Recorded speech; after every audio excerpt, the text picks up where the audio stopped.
നിങ്ങളെല്ലാ ആളുകളും ഈ വീഡിയോ ഒന്ന് ശ്രദ്ധിച്ചു നോക്കണേ.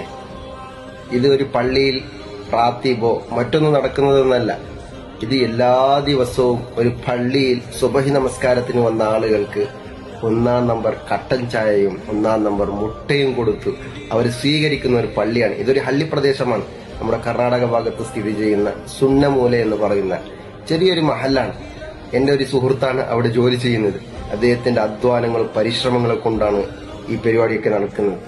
അവിടെ സുബഹി ജമാഅത്തിന് ആളുകൾ വളരെയധികം കുറവായിരുന്ന സമയത്ത് ഇദ്ദേഹത്തിന്റെ മനസ്സിലൊരു തോന്നലാണ് എല്ലാ ആളുകളെയും രാവിലെ സമയത്ത് പള്ളിയിലേക്ക് ജമാഅത്തിലേക്ക് എത്തിക്കുക എന്നുള്ള പ്ലാന് അദ്ദേഹം ആവിഷ്കരിക്കുകയും അൽഹംദുലില്ലാഹ് വളരെയധികം 40-45ഓളം വരുന്ന പ്രായമുള്ളവരും ചെറുപ്പക്കാരും കുട്ടികളടക്കം സുബഹി നമസ്കാരത്തിന് ആ നാട്ടിൽ പള്ളിയിലേക്ക് വരിക എന്ന് പറയുന്നത് ആ നാട്ടിന്റെ ഏറ്റവും വലിയ മഹത്വമാണ്, ബറക്കത്താണ്. എല്ലാ ആളുകളും വന്ന് അവിടെ തമ്മിൽ സംസാരിക്കുകയും അവിടെ കഥകൾ, അവിടെ വേജാറുകൾ, അവിടെ സന്തോഷങ്ങൾ നിസ്കരിച്ച് ഖുർആൻ ഓതി പങ്കിടുന്ന ഒരു സമയമാണ് ഈ സമയം. അൽഹംദുലില്ലാഹ് നോക്കുമ്പോൾ വളരെയധികം സന്തോഷം തോന്നുകയാണ്.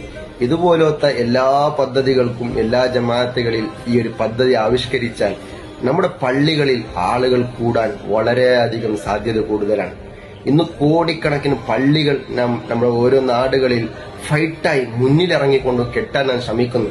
പക്ഷെ ആ പള്ളിയിലേക്ക് നിസ്കരിക്കാൻ ആളുകൾ എത്ര വരുന്നുണ്ട് എന്ന് ഓരോരുത്തരും ചിന്തിച്ചു നോക്കണം. പള്ളി വലുത് കെട്ടിയതുകൊണ്ടോ അല്ലെങ്കിൽ ചെറുതായതുകൊണ്ടോ ഒരു കാര്യവുമില്ല. പക്ഷെ അവിടെ നിസ്കരിക്കാൻ വരുന്ന ആളുകളുടെ എണ്ണം എത്രയാണ്? കോടിക്കണക്കിന് ചെലവാക്കി പള്ളികൾ കെട്ടിയിട്ട് ഒരു കാര്യമില്ല. പക്ഷെ അവിടെ നിസ്കരിക്കാൻ ആളുകൾ കൂടുക എന്നതാണ് ആ പള്ളിയുടെ ആ നാട്ടിന്റെ ഏറ്റവും വലിയ ബറക്കത്ത്. അതിന് ഏറ്റവും വലിയ ഉദാഹരണമാണ് എത്ര ചെറിയ പള്ളിയാണെങ്കിലും നമ്മുടെ ഈ പള്ളി കാണുമ്പോഴാണ് അതിന്റെ എല്ലാ മഹത്വങ്ങളും മനസ്സിലാകുന്നത്. ഒരു സുബഹി ജമാഅത്തിന് ഒരു നാട്ടിന്റെ മൊത്തം ആളുകൾ ആ പള്ളിയിലേക്ക് വന്ന് നിസ്കരിക്കുകയും 1-ാം നമ്പർ കട്ടൻ ചായയും മുട്ടയും കഴിച്ചു പോകുന്ന എല്ലാ സന്തോഷങ്ങളും പങ്കിടുന്ന ഒരു ജമാഅത്തായിട്ടാണ് ആ ജമാഅത്ത് മാറുന്നത്.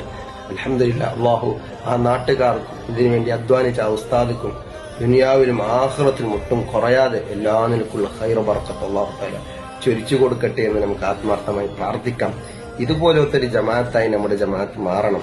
കാരണം എങ്ങനെയാണ് ആളുകളെ പള്ളിയിലേക്ക് ക്ഷണിക്കുക, എങ്ങനെയാണ് ആളുകളെ പള്ളിയിലേക്ക് കൊണ്ടുവരിക എന്നൊരു പ്ലാനോട് കൂടിയായിരിക്കണം നമ്മുടെ ഓരോ മഹല്ലുകൾ പോകേണ്ടത്.